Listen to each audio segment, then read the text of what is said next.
পোস্ত দিয়ে করলা ভাজি করতে সবার প্রথমে 300 গ্রাম করলা ভালো করে ধুয়ে নিয়েছি।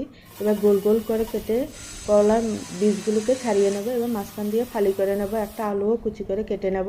কড়াইতে দেবো সর্ষের তেল, সর্ষের তেলে ফোড়নে দেবো 1 চামচ কালো জিরে, 3-4টে কাঁচা লঙ্কা চিড়ে দিয়ে দেবো।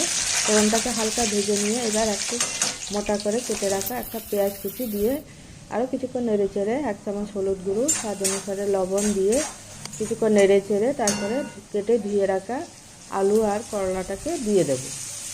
দিয়ে এবার কিছুক্ষণ ভাজতে থাকবো, লো আঁচে ভাজতে হবে।